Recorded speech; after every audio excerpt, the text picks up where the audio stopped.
Tanggal 13 Mei 1969, Kuala Lumpur waktu itu diselimuti jerbu hitam yang melambangkan gelapnya masa depan kita. Udara dipenuhi bau hanyut bangunan terbakar, serik pekik ketakutan dan tangisan anak kecil yang memeluk jasad bapanya. Darah yang mengalir di jalanan menjadi saksi betapa hancurnya sebuah persaudaraan apabila racun kebencian mula meresap ke dalam dada. Daripada runtuhan air mata dan abu kehancuran itu, nenek moyang kita enggan melihat tanah air ini terus mati. Oleh itu, pada 31 Ogos 1970, lahirlah sebuah janji setia, sebuah azimat yang ditulis dengan darah dan air mata. Rukun negara. Saus setia diombak gelora, bagai dewa yang sedang rapuh jiwanya. Kepercayaan kepada Tuhan dan kesetiaan kepada raja dan negara. Lihatlah dua tiang utama ini.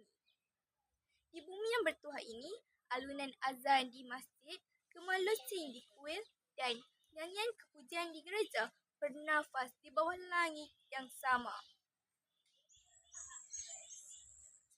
Setiap bangsa bebas mengamalkan kebudayaan masing-masing. Namun, kiblat kesetiaan kita hanyalah satu, iaitu kepada raja dan negara. Mari kita dengar kembali rintihan bapa kemerdekaan kita, Tunku Abdul Rahman Putra Al-Haj yang pernah berpesan dengan penuh harapan. Sifat utama seorang warga negara yang baik ialah kesetiaan dan ketaatan kepada negaranya.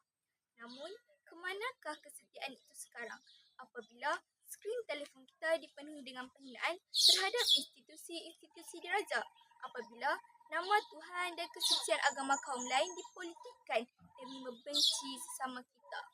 Kemanakah roh rukun negara yang kita ikrarkan setiap minggu? Adakah kita sudah meludah di kubur? Pejuang tanah air kita yang telah menyatukan bangsa kita dulu. Perisai keadilan di bawah langit yang sama, sidang saksi dewan yang bijaksana. Prinsip ketiga dan keempat, keluhuran perlembagaan dan kedaulatan undang-undang. Di sesebuah negara yang syarat dengan ratusan budaya, bermulalah dari semenanjung hinggalah ke bumi kenyalang. Perlembagaan menjadi benteng yang menjamin hak setiap bangsa. Undang-undang tidak mengenang kasta, tidak mengira sama ada Melayu, Cina, India, Iban mahupun Kadazan. Di hadapan keadilan, kita semua adalah sama. Namun, apabila undang-undang dicabar, apabila hak kebudayaan kaum lain dipertikaikan, kita sebenarnya sedang meragut bumbung tempat kita berteduh.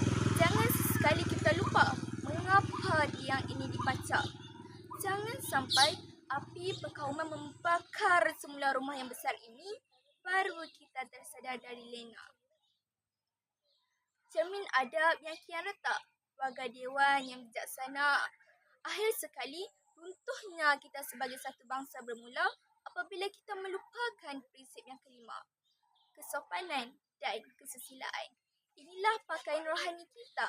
Sejak zaman berzaman, dunia tunduk hormat pada Malaysia, bukan kerana tingginya pencakar langit kita, tetapi kerana budi bahasa kita. Lihatlah betapa indahnya budi bahasa kita, berbaju kurung, berciong-sab, bersari, hidup saling hormat-menghormati dan bertukar senyuman. Namun, lihatlah anak muda kita hari ini. Di sebalik nama samaran di media sosial, kita bertukar menjadi pahlawan cyber yang rasis dan hilang kemanusiaan. Adat resam kaum lain dihina, tarian tradisional dijadikan bahan ejekan, aib setiap bangsa disebarkan dengan penuh rasa bangga. Kemanakah jiwa bangsa Malaysia yang terkenal dengan sifat lemah lembut dan bertoleransi? Obor warisan yang haram dipadam, warga dewan yang penuh isi. Mengekalkan kedamaian di sebuah negara yang syarat dengan ratusan budaya memang nampak mustahil di mata luar. Tetapi gunung sebegini rupa telah pun kita daki. Kita telah membuktikan di bawah payung rukun negara, darah kita mengalir sejiwa, nadi kita berdenyut seirama.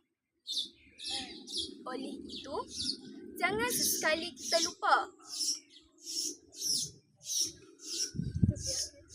jangan sesekali kita biarkan ego perkauman dan kelekaan cyber hari ini menghancurkan semula bangsa kita. Oleh itu, jangan sesekali kita biarkan warisan nenek moyang kita berkubur dalam dakapan kebencian. Kerana jika tiang ini runtuh, maka hancurlah sebuah empayar dan berkuburlah sebuah bangsa bernama Malaysia. Satu hati, satu jiwa. Malaysia selamanya. Sekian, terima kasih.